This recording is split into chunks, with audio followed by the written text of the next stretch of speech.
샬롬! 오늘 11월 넷째 주 충신교회 가정예배 드리는 시간이 되었습니다. 오늘 이렇게 가족이 모여서 함께 예배 자리에 나오신 여러분 너무나 환영하고 또 예수님의 이름으로 축복합니다. 우리의 가정 가운데에서 하나님을 예배할 때 우리의 가정 가운데 하나님의 영광으로 덮어주실 것들을 기대하고 오늘도 우리에게 말씀하신 하나님을 기대함으로 주님 앞에 나아가기를 소망합니다. 다 함께 사도신경으로 우리의 신앙을 고백하도록 하겠습니다. 나는 전능하신 아버지 하나님, 천지의 창조주를 믿습니다. 나는 그의 유일하신 아들, 우리 주 예수 그리스도를 믿습니다.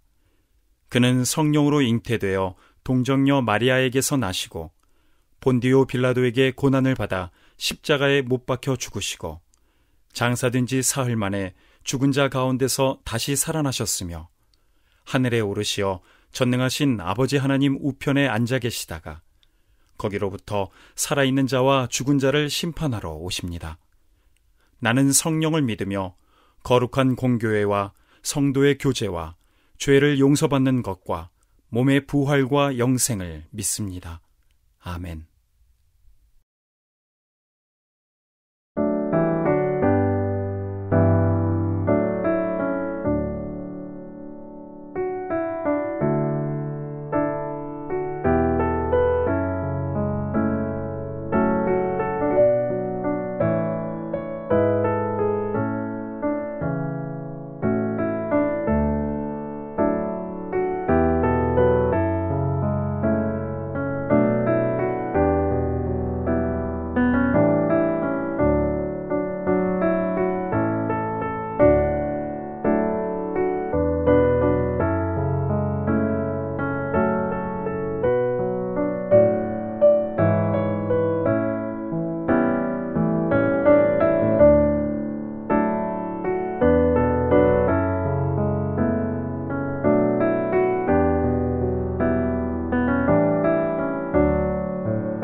오늘 우리에게 주신 하나님의 말씀은 창세기 25장 27절에서 28절 말씀입니다. 그 아이들이 장성함에 에서는 익숙한 사냥꾼이었으므로 들 사람이 되고 야곱은 조용한 사람이었으므로 장막에 거주하니 이삭은 에서가 사냥한 고기를 좋아하므로 그를 사랑하고 리브가는 야곱을 사랑하였더라. 아멘. 세 번역으로 읽겠습니다. 두 아이가 자라 에서는 날쌘 사냥꾼이 되어서 들에서 살고 야곱은 성격이 차분한 사람이 되어서 주로 집에서 살았다. 이삭은 에서가 사냥해온 고기의 맛을 들이더니 에서를 사랑하였고 리브가는 야곱을 사랑하였다. 아멘. 아브라함의 아들 이삭에게는 쌍둥이 아들인 에서와 야곱이 있었습니다. 두 아들은 이미 어머니 뱃속에서부터 다툴 정도로 사이가 좋지 않았습니다. 에서가 먼저 나오고 야곱은 에서의 발꿈치를 잡고 늦게 나오는 바람에 동생이 되긴 하였지만 둘 사이의 관계가 썩 좋지는 않았습니다. 두 사람의 관계를 이렇게 만든 데에는 사실 부모의 편에도 한몫했습니다. 아버지 이삭은 형 에서를 더 좋아했고 어머니 리브가는 동생 야곱을 더 사랑했기 때문입니다. 에서는 매우 활동적인 사람이었습니다. 사냥을 좋아했고요. 요즘 표현으로 하면 상남자였습니다. 아버지는 그런 에서가 듬직했던 것 같습니다. 야곱은 조금 조용한 사람이라 장막에 거주했다고 기록하고 있습니다. 에서는 들판으로 많이 다녔지만 야곱은 집에 있으면서 어머니의 사랑을 받는 사람이었습니다. 하나님께서는 이렇게 두 아들을 하나님의 형상대로 만드셨습니다. 누가 만드셨다고요? 하나님께서 만드셨습니다. 에서와 야곱은 하나님의 형상을 따라 지음을 받았습니다. 그러므로 에서와 야곱은 모두 존귀한 하나님의 사람들입니다. 그러나 이삭과 리브가는 더 마음에 드는 사람이 있었습니다. 그들은 하나님이 아니었기 때문이죠. 하지만 자녀들은 모든 부모에게서 동일한 사랑을 받을 수 있다고 느껴야 합니다.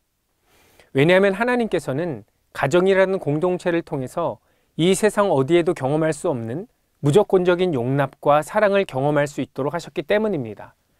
그 사람의 성과에 따라 판단하는 것이 아니라 그 사람의 존재 자체만으로 존귀히 여김을 받는 곳이 바로 가정이며 하나님 나라입니다. 그러나 이삭과 리브가는 두 자녀를 있는 그대로 용납하지 못하고 비교와 편애로 자식을 양육했습니다.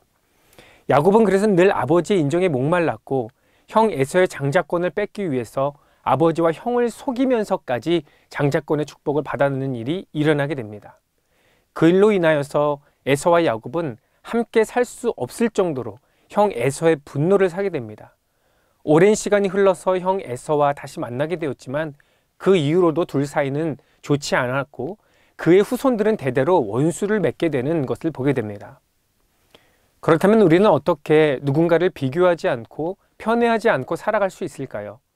그것은 바로 예수님의 마음과 시선을 품고 살아가야 하는 것입니다. 예수님은 세상의 가치 기준을 가지고 누군가를 바라보지 않으셨습니다. 하나님께서 창조하신 특별한 존재를 한 사람 한 사람으로 봐주셨죠. 예수님 당시의 시대에 사람들로부터 실패했다는 평가를 받는 사람들, 죄인이라는 낙인을 찍힌 사람들, 그러한 사람들에게 찾아가서 그들의 존재를 안아주셨고요. 그들을 용납해 주셨습니다. 그럴 때 그곳에 회복이 일어났고 하나님 나라의 역사가 일어나게 되는 것을 봅니다. 자신은 실패한 인생이라고 생각하면서 사람들을 피해 우물가에 물을 뜨러온 사마리아 여인을 예수님은 찾아가셔서 그녀를 만나주셨고 용납해 주셨습니다. 그럴 때 새롭게 되었습니다. 사람들이 손가락질하는 삭개오를 찾아갔습니다. 삭개오가 예수님을 만날 때 새롭게 됐습니다.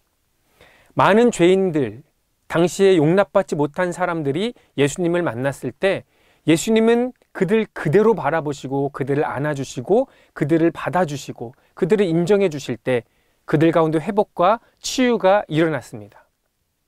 하나님은 이러한 역사를 가정이라는 공동체를 통해서 이루기를 원하시는 것이죠. 우리의 존재 자체가 용납되고 받아지게 되는 그 공동체, 그래서 그곳 가운데 상처, 세상으로 받았던 상처가 치유되고 회복되는 것들이 가정 가운데서 일어나는 것이죠. 사랑하는 여러분, 혹시 우리 가정 가운데에서도 비교와 편애가 있습니까? 그것은 하나님의 나라를 이룰 수 없는 것입니다. 그러므로 우리 가정 가운데에서 비교와 편애가 있다면 그 부정적인 언어와 하나님 나라의 언어가 아닌 것들을 끊어내 버려야 됩니다. 우리 가정 가운데에서 자녀와 부모가 또 부부 사이에 서로가 있는 그대로 용납함으로 받아주기 시작할 때 가정 가운데에서 회복이 일어나고 하나님의 나라가 일어나게 되는 것입니다. 그러므로 사랑하는 여러분, 우리의 가정 가운데 예수님의 마음을 품고 서로를 바라보게 되는 놀라운 역사가 날마다 일어나기를 예수님의 이름으로 축복합니다. 그래서 우리 배우자를 바라볼 때, 자녀를 바라볼 때 하나님의 눈으로 바라봄으로 인하여서 서로를 축복하며 하나님의 놀라운 계획 가운데 있는 그 상대방을 바라보면서 그 주님을 기대하는 마음으로 그들을 안아주기 시작할 때 우리의 가정을 통하여서 하나님의 놀라운 역사를 이루실 것입니다. 오늘 가정 예배가 끝나고 서로를 바라보시면서 그렇게 축복했으면 좋겠습니다. 내 딸, 내 아들, 또 우리 배우자, 정말 하나님께서 놀라운 계획을 가지고 하나님의 특별하심을 가지고 이 땅 가운데 태어난 사람이야. 하나님의 놀라운 형상을 닮은 사람이야. 이렇게 서로 축복해 주면서 서로 칭찬하면서 우리의 서로를 또 받아주는 그런 복된 시간이 되었으면 좋겠습니다. 함께 기도하겠습니다. 하나님 아버지, 저희는 저희가 더 원하는 것들이 있어서 사람을 대할 때도 특별히 가정 가운데에서 때로 저희 연약함이 드러나 편애와 비교가 있지는 않는지 살펴봅니다. 하나님, 예수님의 마음을 저희 가정 가운데 부어주셔서 우리의 가정이 정말로 예수님의 마음으로 서로를 바라보게 하여 주시고 하나님의 놀라운 계획 가운데 우리의 가정이 이루어졌음을 바라보며 서로 축복하여 우리 가정 가운데 회복과 치유가 일어나 하나님의 나라가 이루어지는 그 놀라운 복된 가정이 되게 하여 주시옵소서. 그렇게 하실 주님을 기대하고 감사드리며 살아계신 예수님의 이름으로 기도드리옵나이다. 아멘. 다 함께 주기도문으로 오늘의 예배를 마치겠습니다. 하늘에 계신 우리 아버지, 아버지의 이름을 거룩하게 하시며 아버지의 나라가 오게 하시며 아버지의 뜻이 하늘에서와 같이 땅에서도 이루어지게 하소서.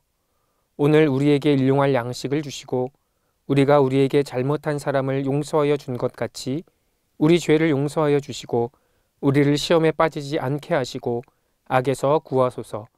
나라와 권능과 영광이 영원히 아버지의 것입니다. 아멘.